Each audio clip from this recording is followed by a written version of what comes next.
নমস্কার বন্ধুরা, আজ আমি বানাতে যাচ্ছি নিরামিষ দুধ পনির। রেসিপিটা আপনাদের সঙ্গে শেয়ার করলাম। আপনারা অবশ্যই আমাকে জানাবেন কি আপনাদের কেমন লাগলো। চলুন ভিডিওটা শুরু করা যাক। দেখুন, আমি পনিরগুলোকে কিউব কিউব করে কেটে নিয়েছি।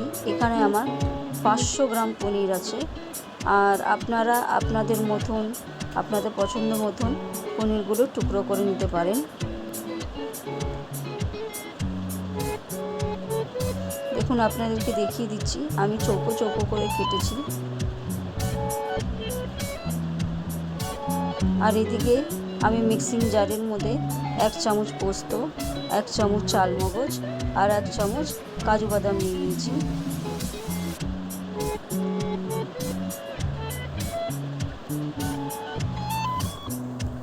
আর এর মধ্যে কিছু পাকা লঙ্কা আর 1 ইঞ্চির মতন আদা টুকরো করে নিয়ে নিয়েছি।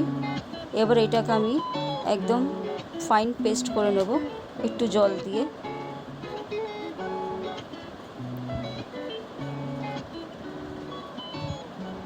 দেখুন, আমার পেস্টটা একদম ভালোভাবে হয়ে গেছে।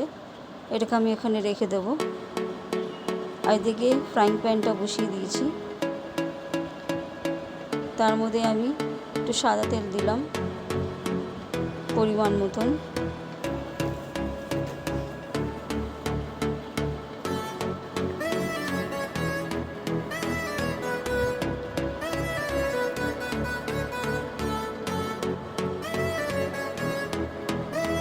আর এবার পনিরগুলোকে আমি ভেজে নিচ্ছি। আমি তেলের মধ্যে নুন দিতে ভুলে গেছিলাম, আমি নুনটা পরে ছড়িয়ে দিয়েছিলাম। আপনারা তেলের মধ্যে নুনটা দিয়ে দেবেন, দিয়ে তারপরে পনিরগুলো দেবেন। তাতে কি হবে, নুনটা পনিরের মধ্যে ঢুকেও যাবে এবং পনিরগুলি কড়াইয়ের মধ্যে লেগে যাবে না।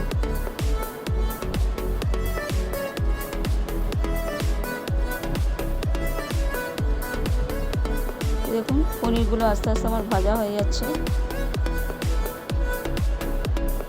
এবার প্রত্যেক পনিরগুলোকে আমি আস্তে আস্তে করে উল্টে দেব।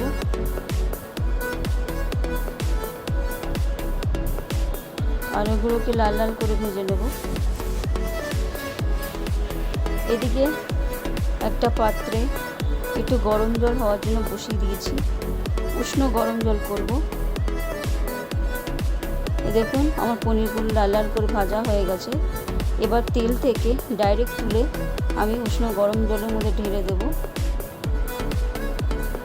তাতে কি হবে, পনিরগুলো আমার সফট থাকবে। পনিরগুলোর সফটনেস তো আছে, আরও সফট হয়ে যাবে। আপনারাও এইভাবে লাল লাল করে ভেজে তেল থেকে তুলে ডাইরেক্ট গরম জলের মধ্যে দিয়ে দেবেন। জলটা বেশি গরম হওয়া চাই না, উষ্ণ গরম জল করবেন। এইদিকে সেকেন্ড টাইম আমি আবার পনিরগুলোকে ভেজে নিচ্ছি। এইভাবে আমি 500 পনির 3 বারে ভেজেছি। আপনারা আপনাদের সুবিধা মতন ভেজে নেবেন। দেখুন, আমার সবকটা পনির ভাজা হয়ে গেছে আর জলে ডুবিয়ে দিয়েছি। এবার আপনাদেরকে দেখাচ্ছি এই পনিরগুলো কতটা সফট হয়েছে। আপনারা দেখতেই পাচ্ছেন, আমি আপনাদেরকে দেখাচ্ছি প্রত্যেকটা পনির এইভাবে সফট হয়েছে। এবার জলের মধ্যে এইভাবে ভেজানো থাকবে। আর এদিকে আমি কিছু দারচিনি, লবঙ্গ আর এলাচ একটু থেতো করে নিয়েছি। আর পনির ভেজে যে তেলটা বেঁচেছে সেই তেলের মধ্যেই আমি আরও 1 চামচ ঘি দিয়ে দিলাম। তেল আর ঘিটা গরম হয়ে গেছে, তার মধ্যে গোটা গরম মশলা ফোড়ন দিয়ে দিলাম। আপনারা এর মধ্যে একটা তেজপাতা দিয়ে দেবেন। আমি তেজপাতাটা ভুলে গেছিলাম, তাই আমি পরে দিয়ে দিয়েছিলাম। যখন মশলাটা একদম সুন্দর গন্ধ ছাড়া শুরু করবে, তখন পেস্ট করা যে মশলাটা ছিল সেটা দিয়ে দেবেন। আর তার সঙ্গে আমি একটা টমেটো পিউরি করে দিয়ে দিয়েছি। আপনারা চাইলে টমেটোটাকে পেস্টও করে দিতে পারেন বা পিউরি করেও দিতে পারেন। আপনারা আপনাদের পছন্দ মতন দিতে পারেন।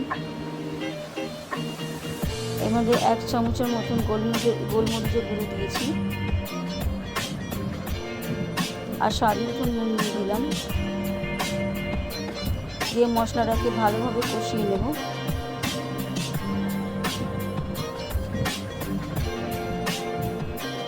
দেখুন মশলা থেকে তেল ছেড়ে এসছে।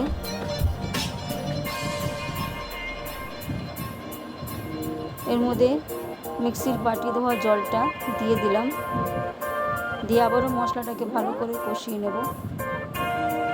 আর আমি পুরো রান্নাটা একদম সিম আঁচে করছি, লো ফ্লেমে।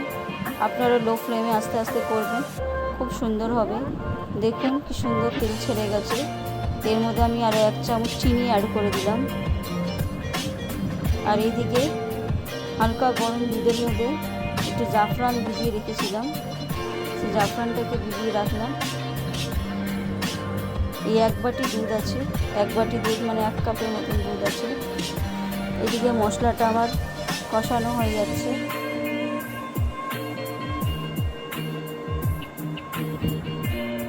আপনারা দেখতেই পাচ্ছেন মশলা থেকে পুরো তেল ছেড়ে গেছে।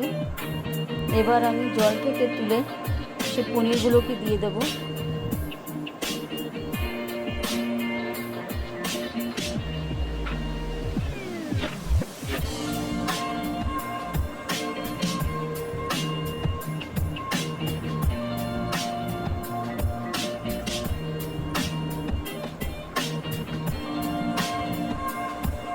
সব পনির আমার দেওয়া হয়ে গেছে।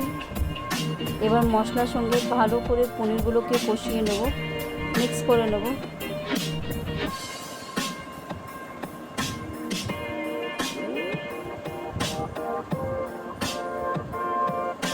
এবার পনিরগুলো ভালো করে মশলার সঙ্গে কষিয়ে নিয়েছি।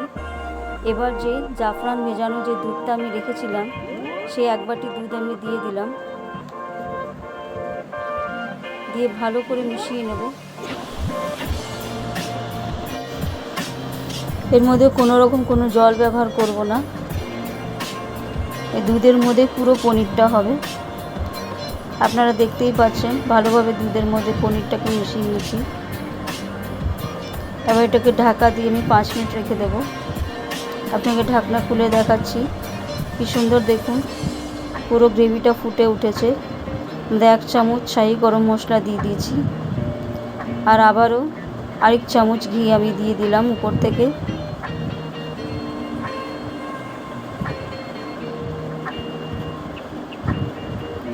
দিয়ে ভালোভাবে ঘি আর গরম মশলাটাকে আবারও মিশিয়ে নেব।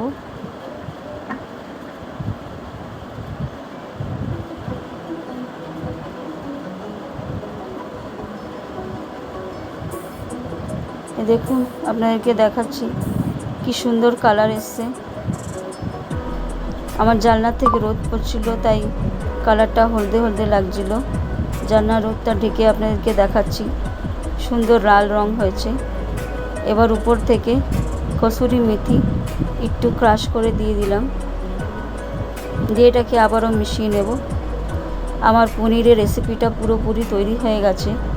আপনাদের যদি পছন্দ হয় অবশ্যই লাইক, শেয়ার আর কমেন্ট করবেন, আর আমার চ্যানেলটাকে সাবস্ক্রাইব করতে ভুলবেন না। আমি এবার আবারও ঢাকা দিয়ে দিয়েছি, আরেকবার ঢাকা খুলে আপনাদেরকে দেখালাম। দেখুন কি সুন্দর লাগছে পনিরের কালারটা।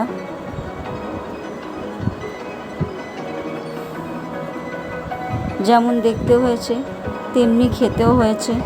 আপনারা অবশ্যই বাড়িতে একবার ট্রাই করবেন, আর কেমন লাগলো আমাকে জানাবেন। দেখুন আমার পুরো রেসিপিটা তৈরি হয়ে গেছে, আপনাদেরকে দেখালাম। আজ এই অবধি, এবার দেখা হবে নেক্সট ভিডিওতে।